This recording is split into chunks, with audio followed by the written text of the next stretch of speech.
73 species critically endangered in India. In 2011, this number was just 47. Union Minister gave information in the Parliament.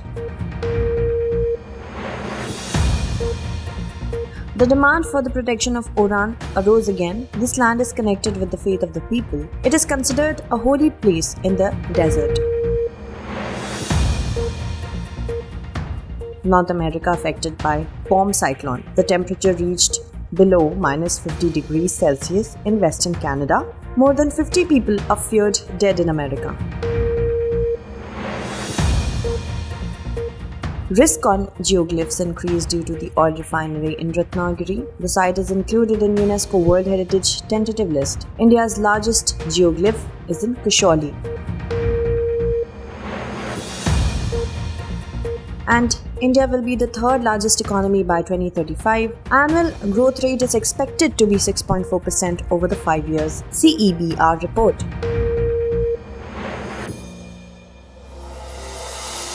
Recently, the Government of India said that a total of 73 species are critically endangered in the country. This information has been given by the Union Ministry of Environment, Forest and Climate Change in the Rajya Sabha. These include 9 species of mammals, 18 species of birds, 26 species of reptiles, and 20 species of amphibians. However, in the year 2011, this number was 47. The ministry has given this information by using a report by the IUCN. Following this, the ministry said in response to a question that the government is considering including these species in Schedule 1 of the Wildlife Protection Act of 1972 to provide them a higher level of protection. Let us tell you that according to the information given by the government, out of 9 species of mammals considered to be critically endangered, 8 species are endemic. This means that their habitat is restricted to a small geographical area within India.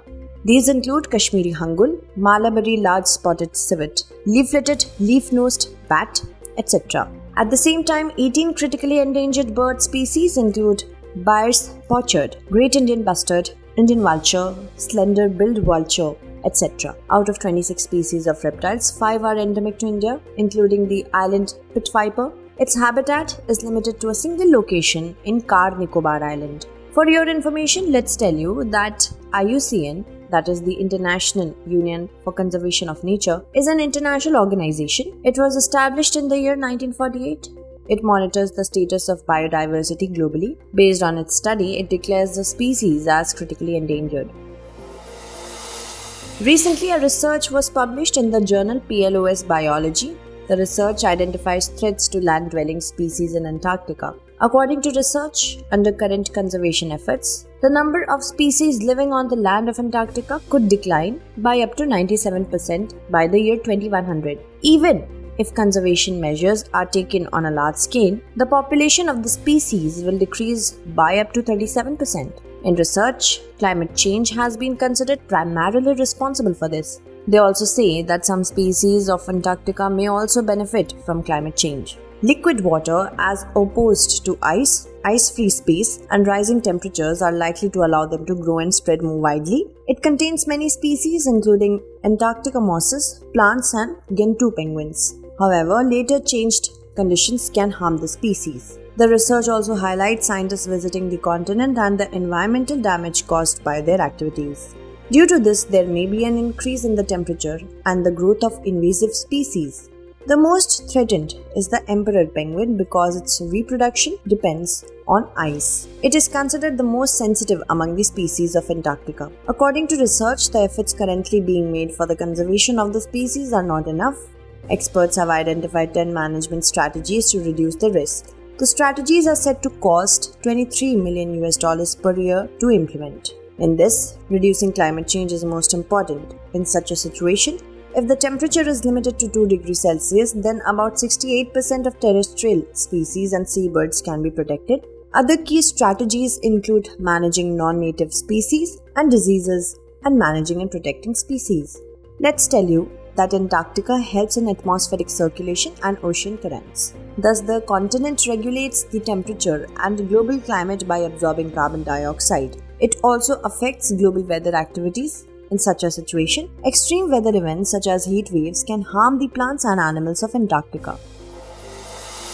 Recently, people of about 40 villages of Jaisalmer in Rajasthan have raised their voice for the protection of holy places called Uran. For this, they also gave a memorandum to the district collector after travelling about 225 kilometers on foot. In this, they have demanded reclassification of their area as Uran Bhumi, that is Uran land. Along with this, they also expressed their opposition regarding the solar plant in Uran Bhumi. According to the villages, the current classification and allocation of land are causing a loss of biodiversity. This is also impacting the livelihoods of the local people. The villagers say that Uran is listed as barren land in the government revenue records. Here, Uran land is spread over an area of 10,000 hectares, but out of this, only 4,000 hectares of land has been recognized as Uran. However, it is also listed as normal land. The remaining 6,000 hectares of land are classified as barren land. The government is allotting these lands for solar projects to make them useful. This is impacting the local people as well as the biodiversity. Actually, along with the settlement of villages in the desert area of Rajasthan, it has been a tradition that people leave a plot of village land in the name of their folk deities or ancestors. This tradition is believed to be centuries old. It is believed that people used to donate this plot of land for public welfare as a mark of great reverence for their folk deities or ancestors. Here, Orod means to repay one's own loan. Because of this unique tradition, the donated land has been named Uran. However, some scholars consider the origin of the word Uran to be a corrupt form of word forest, that is Aranya. It is considered a holy place and is protected by the communities because of its sanctity instead of destroying it. The villagers have immense reverence for it. Along with this, they consider that further enriching this area will be for the welfare of their own family. Because of this, various forest resources flourish here. The Uran land is neither cultivated nor trees are cut at these places. These places are kept completely free. Because of this, it serves as a grazing ground and a shelter for the animals of the villages. This is the reason why it plays its role as an important resource for rural development. Significantly, Uran is considered to be one of the last natural habitats of the Great Indian Bustard. Of late, the double standards of the central and the state governments regarding purse seine fishing has come to the fore. On one hand, where many state governments have banned it, the central government seems to be in a favor of it. Actually, Tamil Nadu, Kerala, Puducherry, Odisha and other union territories had banned purse seine fishing. After this, the ban was challenged by the fishermen in the Supreme Court. While hearing the matter, the court sought a response from the central government and the state governments. State governments responded by saying that the purse seine is a harmful method for marine resources. Due to large-scale fishing, there can be a crisis on the availability of fish.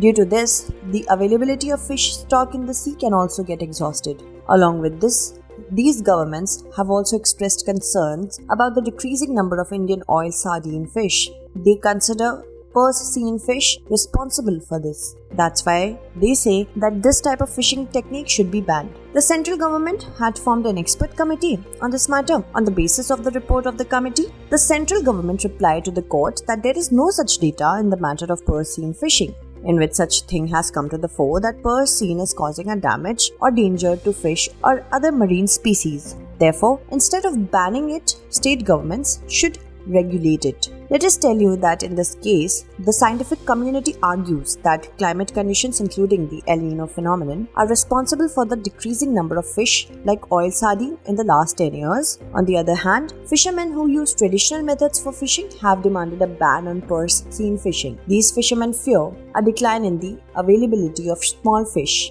Actually, purse seine fishing is a method of fishing.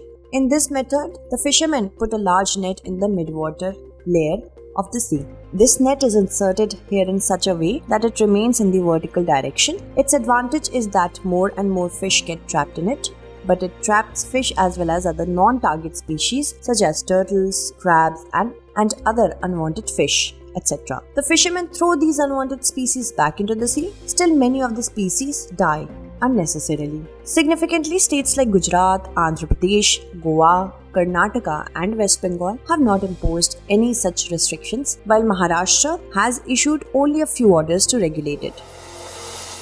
These days, North America is heavily impacted by cyclones. Because of this, reports of large-scale devastation are coming out from the United States and Canada. According to media reports, more than 50 people have died in America. Due to the cyclone, the cold has reached its peak level in North America. In Western Canada, the temperature has dropped to minus 53 degrees Celsius. At the same time, the temperature has dropped to minus 38 degrees Celsius in Minnesota and minus 13 degrees Celsius in Dallas. Scientists have named this cyclone the bomb cyclone.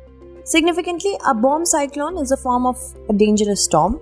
It is formed when the atmospheric pressure drops rapidly in a severe storm. According to scientists, when the air pressure drops by 20 millibars or more within 24 hours, the conditions for the formation of a bomb cyclone arise. Thus, this decreasing pressure increases the gradient of the cyclone. This increases the speed of the winds. Cold wind blow at a speed of 70 to 80 miles per hour while taking the form of a bomb cyclone. This process of intensification of winds is called bombogenesis. According to National Weather Service Department of America, conditions were created for the formation of bomb cyclone in the areas of the Great Lake. Here, cold Arctic air from the polar vortex met warm air from the east. According to the National Weather Service Department, due to the Arctic blast, severe cold, widespread snowfall, and strong cold winds started blowing in most parts of America. For your information, let us tell you that the area of the Earth's North Pole is known as the Arctic. In the Arctic blast, cold air from this part reaches America via Canada.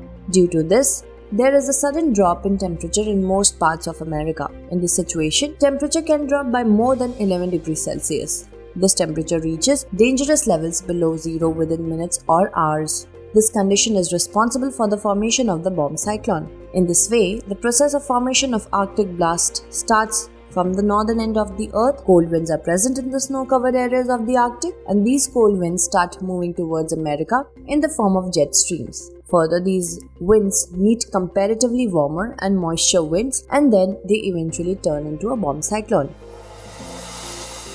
Recently, experts and conservationists have raised concerns about the proposed location of the mega oil refinery in Ratnagiri, Maharashtra. They claim that the oil refining activities at the refinery could damage the prehistoric geoglyphs located in this area. Actually, of late, an expert committee of the Union Ministry of Science and Technology visited Ratnagiri. Its mandate was to access the necessary finance required for the protection of the earth. After the visit, the team head Professor Vasant Shinde said that there are more than 250 geoglyphs present in the area where the petrochemical refinery is being built. He said that if the project starts at this proposed site, the rock carvings will be destroyed due to the construction of chemical reaction. Let's tell you that these sites are protected by the State Archaeology Department and the Archaeology Survey of India. These sites were added to UNESCO's tentative World Heritage List this year only. On the UNESCO list, these sites are said to be more than 12,000 years old. Apart from this, experts say that these sites can be about 20,000 years old. The plan to build a refinery in this district was announced in the year 2019. Actually, geoglyphs are a form of prehistoric rock art. Under this, the carving is done by cutting, grinding, and carving rocks. The rock paintings made here also include cup and ring marks. More than 1,500 pieces of such art exist in about 70 sites in the Ratnagiri district. These are built on the surface of laterite plateaus. UNESCO has used the term Konkan geoglyphs for this in its list. However, the term petroglyphs is also used for this. Significantly, the largest geoglyph in India is at Kushauli in the Ratnagiri district. It has a large figure of an elephant with dimension of 18 into 30 meters. Let us tell you that these geoglyph groups are spread over an area of about 900 kilometers in Maharashtra and Goa along the Konkan coastline. The prehistoric site of Ratnagiri is one of the 3 Indian attractions. They are likely to be included in the World Heritage Site soon. The other 2 sites include the Jinkyang Jerry or Living Root Bridge in Meghalaya and Veerbhadra Temple at Lepakshi in Andhra Pradesh. According to media reports, the government of India is making a plan to promote the green hydrogen industry. The government is expected to spend around $2 billion in the new stimulus package under the plan. This information has been received from news published in the newspaper Reuters. According to Reuters, the government's objective behind doing this is to cut carbon emissions. Along with this, the government also aims to establish itself as a major exporting player in the green hydrogen sector. For this, India has set a target of selling about 70% of the production to countries like South Korea, Japan, and the European Union. According to the Hindu newspaper, the government may announce this incentive scheme in the budget for the upcoming financial year. Significantly, the US and the European Union have already approved billions of dollars in incentives for green hydrogen projects. For your information, let's tell you that green hydrogen can be used as a fuel. It is produced by the electrolysis of water using renewable energy sources such as wind and solar power. In this process, hydrogen and oxygen are separated. This process is called electrolysis. In simple words, when electricity is passed through water, it produces hydrogen. And if the electricity used to produce this hydrogen comes from a renewable energy source, then the hydrogen produced in this way is called green hydrogen. Recently, the Center for Economics and Business Research, that is CEBR, released a report. It has been told in the report that by the year 2035, India will become the third largest economy in the world. Also, the report shows that the annual growth rate of India's GDP is expected to be 6.4% on average in the next 5 years. After this, the growth rate is expected to be 6.5% on average for the next 9 years. Further, it has been told that by the year 2037, the GDP of the world will double. This will happen because the developing economies of the world will catch up with the developed countries. Due to the changing balance of power, East Asia and the Pacific region will account for more than a third of the global production by 2037, while Europe's contribution will be reduced to less than a fifth. According to the report, for the first time in the year 2022, the global economy has crossed $100 trillion, but in 2023, the speed is expected to slow down. In the year 2023, the global economy may face a recession. This would be mainly due to an increase in interest rates by central bank to control high inflation. It is noteworthy that earlier Standard & Poor Global and Morgan Stanley had also released similar figures in the case of India. They predicted that India is ready to become the third largest economy in the world. For this, India has the potential to beat Japan and Germany. According to S&P Global, India's annual GDP growth will average 6.3% by the year 2030. Similarly, according to the estimates by Morgan Stanley, India's GDP can double from the current levels by the year 2031. It states that the conditions exist for an economic boom in India due to offshoring, investment in manufacturing, energy transition, and the country's advanced digital infrastructure. Recently, the Right to Repair portal has been launched. It has been launched by the Ministry of Food and Consumer Affairs, Shri Piyush Goyal. It was launched at an event organized on effective disposal of cases in Consumer Commission. Speaking at the event, Shri Piyush Goyal appreciated the Consumer Commissions for clearing the maximum number of pending cases. According to the ministry, about 90,000 pending consumer cases have been settled between July and November of this year, while in the previous year, during the same period, only about 38,000 pending cases were settled by the consumer courts. Apart from this, the ministry said that the rate of disposal of complaint in Consumer Commissions of India has been on an average of 89%. Since the establishment of the Consumer Commissions in India, the number of cases pending till 16th December 2022 was about 6.24 lakh. This number shows us that the Consumer Commissions are not able to meet the expectations of the consumers. For this, the ministry has held the vacancies in the commission responsible. Significantly, the total number of Consumer Commissions in India is 673. While speaking about the Right to Repair portal, Shri Piyush Goyal said that it will promote consumer empowerment in India. With this, consumers will now be able to get information about the products of all the companies on a single platform. Now, on the Right to Repair portal, companies will share the information about their products with customers. Actually, on the Right to Repair portal, the manufacturer will share the menu of product details with the consumers. Using this information, people themselves or craftsmen will be able to easily repair defective products. With this, they will not have to depend on the original manufacturing company. According to the ministry, in the initial phase, this portal will have information about mobile phones, electronic and durable consumer products, apart from vehicles and farming equipments. In the future, other products will also be covered under this. Let us tell you that the Right to Repair gives consumers the ability to repair and modify their products. Such mobiles, laptops, refrigerators, coolers, motorcycles, cars, etc. The idea behind this is that if one has a device, they should be able to repair it themselves or get it repaired by a technician of their choice. The idea originally came from America, where the Right to Repair Act of 2012 requires automobile manufacturers to provide the necessary documents to allow third-party technicians to repair their vehicles. Recently, the Government of India took a progressive step in the direction of women's and girls' health. The government has decided to roll out a vaccination program for cervical cancer. It will cover girls aged between 9 and 14 years and is expected to be rolled out by mid-2023. The vaccination will be provided primarily through schools. However, out-of-school girls will be vaccinated through community outreach and mobile teams. If we take a look at the numbers, globally, cervical cancer is the fourth most common cancer among women. Among Indian women, it is the second most common cancer and breast cancer is the most common one. It is noteworthy that cervical cancer develops in a woman's cervix and most of its cases are associated with the human papillomavirus.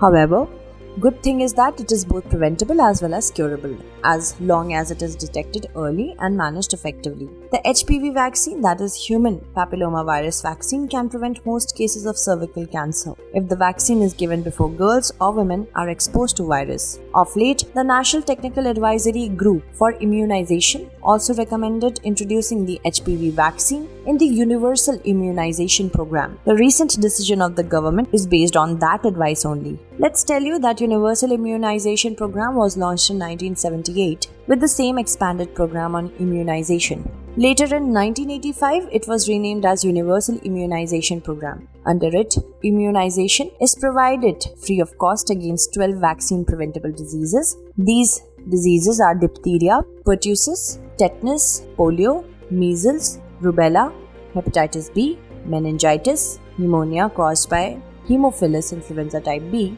rotavirus diarrhea, pneumococcal pneumonia, and Japanese encephalitis.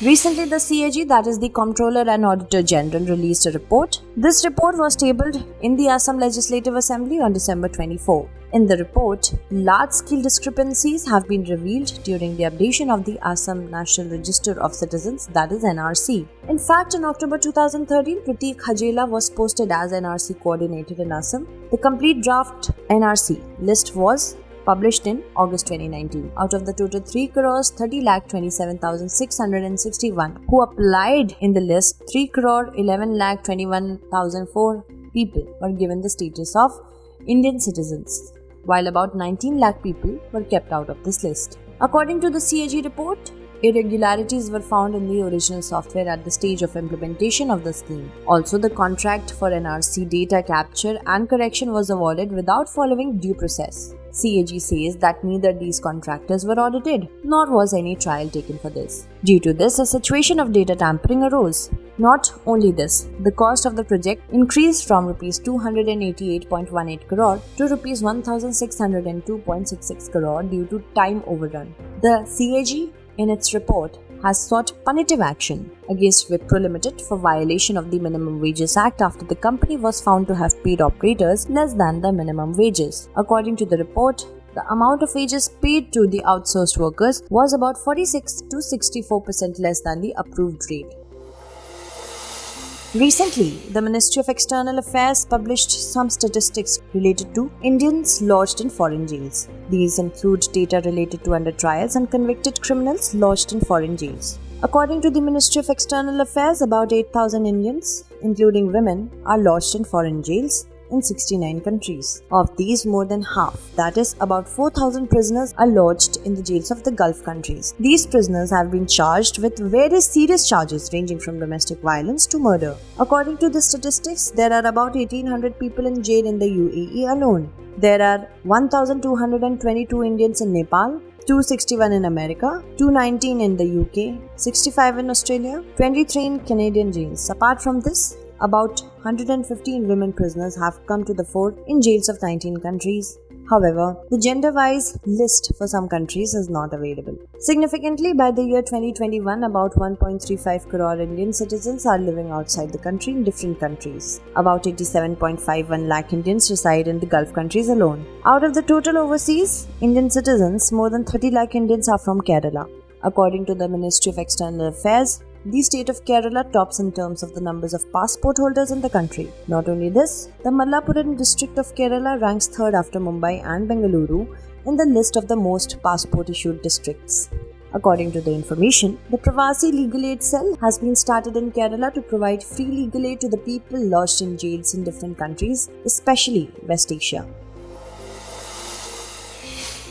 Let us now look at the 5 questions based on the bulletin. Questions for this series are: first question is, the word Oran, which was in news recently, is related to which of the following? Murals, desert, rock artifacts, or all of the above? Next question is, consider the following statements with reference to geoglyphs. 1. Geoglyphs are a form of prehistoric rock art. 2. In geoglyphs, sculpting is done by cutting, grinding, and carving rocks. 3. The largest geoglyph in India is present at Kasheli in Ratnagiri district. Which of the above statements are correct? 1 and 3 only, 2 and 3 only, 1 and 2 only, or all of the above? Next question is, consider the following statements. 1. Antarctica plays a pivotal role in driving atmospheric circulation and ocean currents. 2. Antarctica regulates temperature and global climate by absorbing carbon dioxide. Which of the above statement or statements is or are correct? 1 only, 2 only, both 1 and 2, or none of the above? Next question is, consider the following statements. 1. Green hydrogen is produced by the electrolysis of water using renewable energy sources. 2. In this process, hydrogen and oxygen are separated by electrolysis. Which of the above statement or statements is or are correct? 1 only, 2 only, both 1 and 2, or none of the above? Last question is, Right to Repair portal has been launched by which of the following organization? Niti Aayog, Ministry of Women and Child Development, Ministry of Food and Consumer Affairs, or Ministry of Road Transport and Highways? Recently, President Srimati Draupadi Murmu inaugurated the development project of the Sri Shailam Temple in Andhra Pradesh. The project was prepared under the Heritage Promotion Campaign of the Ministry of Tourism under Prasad, that is Pilgrimage Regeneration and Spiritual Augmentation Drive. Let us tell you that the Prasad scheme was launched in the year 2014-15 under the Union Ministry of Tourism. It focuses on developing and identifying pilgrimage sites across India to enrich the religious tourism experience. The Sri Shailam Sri Mallikarjuna Swami Temple is dedicated to Lord Shiva and his consort Goddess Parvati. It is the only temple in India that is important for both Shaivism and Shaktism. The main deities in this temple are Brahmaramba and Mallikarjuna Swami. Recently, the Election Commission of India started the process of delimitation of assembly and parliamentary constituencies in Assam. This process will be based on the 2001 census data. Significantly, the last delimitation of constituencies in Assam was done in the year 1976, which was based on the 1971 census. Delimitation is the redrawing of boundaries of Lok Sabha and state assembly seats to represent changes in population. Its main objective is to provide equal representation to equal sections of the population. Delimitation is done by an independent delimitation commission. It is constituted under the provisions of the Delimitation Commission Act. It works in collaboration with the Election Commission of India. Recently, the Election Commission of India has informed that it has developed a prototype for a multi-constituency remote electronic voting machine. Through this, migrant voters will be able to vote from remote areas. According to the Commission, this remote electronic voting machine is capable of handling multiple constituencies from a single remote polling booth. The Election Commission has sought written views of recognized political parties on the need for amendment of laws and rules to implement remote voting. Significantly, the rules and laws that will require an amendment to implement remote voting include the Representation of the People Act of 1950 and 1951, the Conduct of Election Rules 1961, and the Registration of Electors Rules 1960, etc. Recently, Stay Safe online campaign has been started. It has been launched by Shri Ashwini Vaishnav, Minister of Electronics and Information Technology. Its purpose is to raise awareness to stay safe in the online world. The campaign will create awareness among citizens of all age groups, especially children, students, women, senior citizens, teachers and officials, etc., about cyber risk and ways to deal with it. This campaign will be run in English, Hindi, and local languages to reach the masses at large. The famous Dhanu Jatra festival started recently. It is an 11-day festival celebrated in Odisha. This year, the festival will complete 75 years. Let us tell you that this festival is celebrated as the victory of good against evil. In the year 2014, it was given the status of a national festival by the Union Culture Department. Along with this, it is also included in the Guinness Book of World Records. Dhanu Jatra is also known as Dhanu Yatra. It was first started in the year 1947-48 as a festival organized on the occasion of the country's independence. Since then, this festival is organized every year. Recently, the 138th Foundation Day of the Congress Party was celebrated. Party President Shri Mallikarjuna Kharge addressed the workers on the occasion. The Congress was established on December 28, 1885. Its first conference was held at Gokuldas Tejpal Sanskrit College, Bombay. Significantly, the credit for the idea of establishing the Congress is given to the English bureaucrat Alan Octavian Hume. At the same time, Lala Lajpat Rai criticized it by calling it a safety valve of the British government. He considered the Congress to be the brainchild of Viceroy Dufferin. Recently, the Ministry of Railways started the Amrit Bharat Station scheme. Under this, it has been envisaged to modernize the railway stations. It will be implemented in a phased manner with the goal of building rooftop plazas and city centers at stations. Its special thing is that along with the introduction of new facilities at the station, the old facilities will also be upgraded. Under this, old and derelict buildings will be used for high priority passenger related activities. Along with this, there is also a plan to widen the roads near the station by removing unwanted constructions. Losar festival was celebrated in Ladakh on 24th December. It is celebrated to mark the Ladakhi New Year. Let us tell you that this is the main socio-religious festival of Ladakh. It remains a major tourist attraction in Ladakh during the winter season. It lasts for 9 days. Recently, Bharti Airtel and Apollo Hospitals conducted a 5G-powered artificial intelligence-guided colonoscopy trial. They have done this test in association with HealthNet Global, Amazon Web Services and Avesha companies. They claim that this is India's first 5G-powered test of its kind. Colon cancer was detected through this test. For your information, let us tell you that colon cancer starts in the colon or large intestine. Usually, it affects senior people, although it can happen at any age. Recently, the Ministry of Road Transport and Highways released its annual report Road Accidents in India 2021. It provides information about various aspects of road accidents in India in 2021. According to the report, in 2021, there were 4,12,432 incidents of road accidents in the country. Out of this, 1,53,972 people lost their lives and 3,84,448 people were injured. At the same time, in 2020, there was an unprecedented decrease in the number of road accidents, deaths and injuries in the country. However, this shortfall was more due to the lockdown that year. At the same time, the report shows that the key indicators related to accidents have performed better in 2021 as compared to 2019. In the year 2021, there was a decrease of 8.1% in road accidents and 14.8% in the number of injured, while the death rate due to road accidents increased by 1.9% in 2021 as compared to the same period of 2019.